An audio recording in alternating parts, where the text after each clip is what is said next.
got a life and death issue on the ballot, Amendment G. Now, a lot of people I've heard from either don't know about it, do know about it, so I want to give you a quick recap. I also want to give you some myths versus facts, and I want to close with a call of action. So this abortion ballot, Amendment G, is a very inhumane, poorly written amendment. I'm going to give you 5 things that it does and summarize this quickly.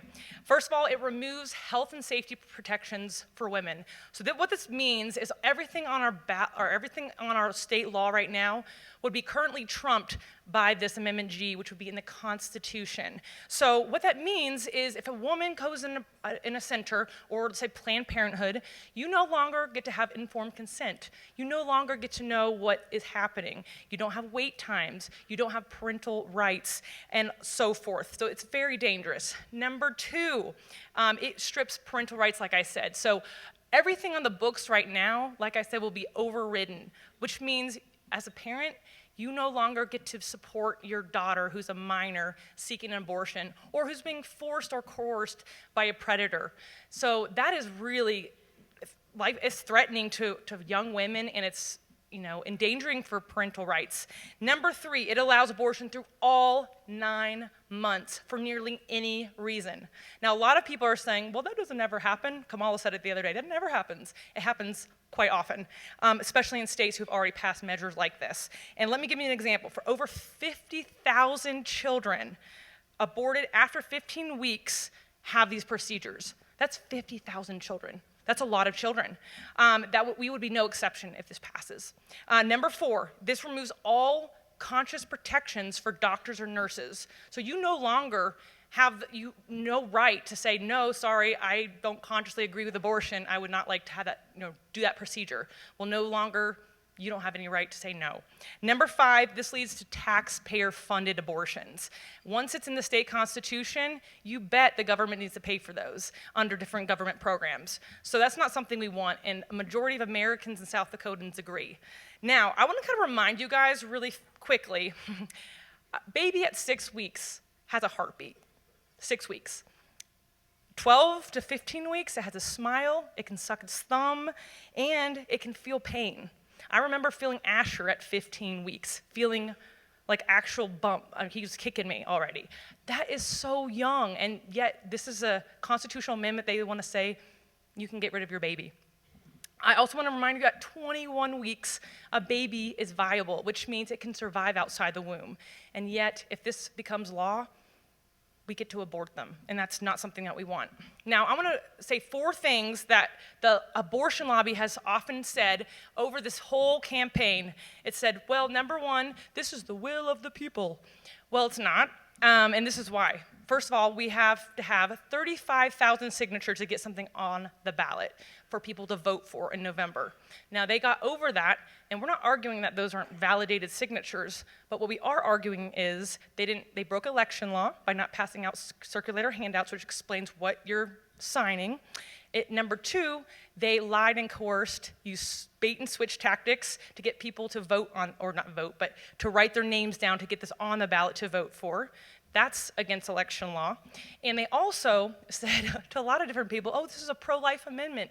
It is absolutely not a pro-life amendment, and it's absolutely not a grocery tax petition. So we are in court right now, and we should have a trial in December. So just to kind of give you a quick update of what that looks like. So number 1, it's not the will of the people. The second thing the abortion lobby has often said is this is just like Roe. This is just going back to what Roe v. Wade was. Absolutely not. Roe v. Wade, it was 22 weeks to have a legal abortion, and most happened before 15 weeks here. Now, I'm not advocating for that, but that's definitely not Roe.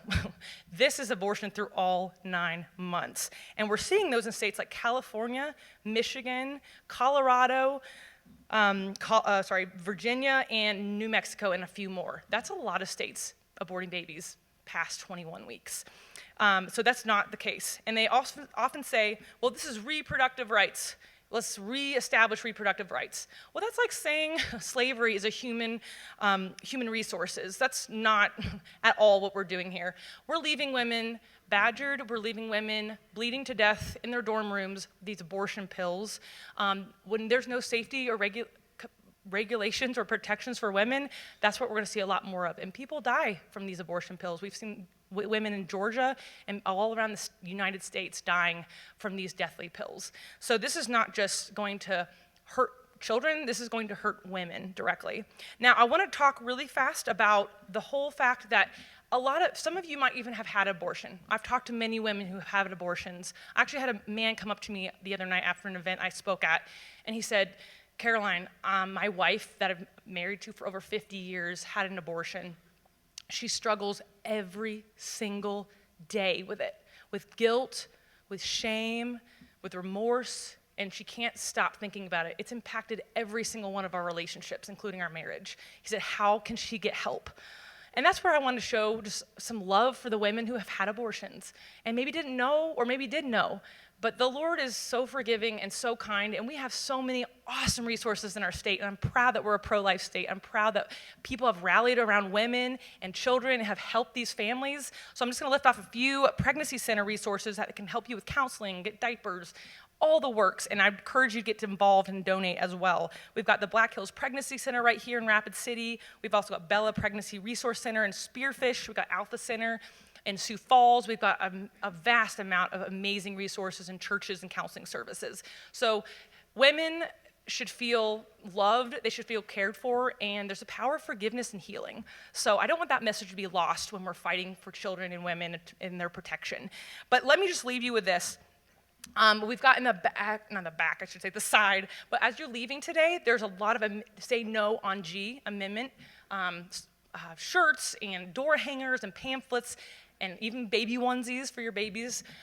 We would encourage you to please take those. Please put that in your yard. Please put that in your neighbor's doors. Please be a resource to folks who don't know what this is, and please be a voice to volunteer.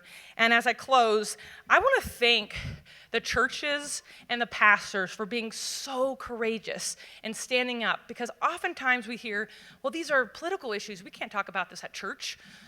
Well, that's a lie from the pit of hell, my friends. Children and women, we need to support, and the Bible has a lot to say about that before it ever got to a political issue.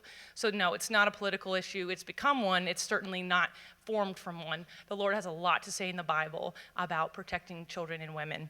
And so for the pastors who, I wanted to encourage you guys, the pastors who have signed, we had a No on G pastor signature, over 230 already have signed this. We sent a press release out the other day.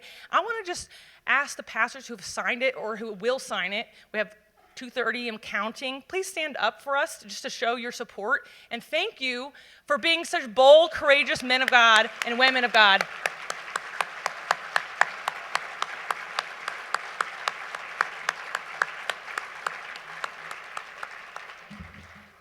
Well, I'll leave you with this.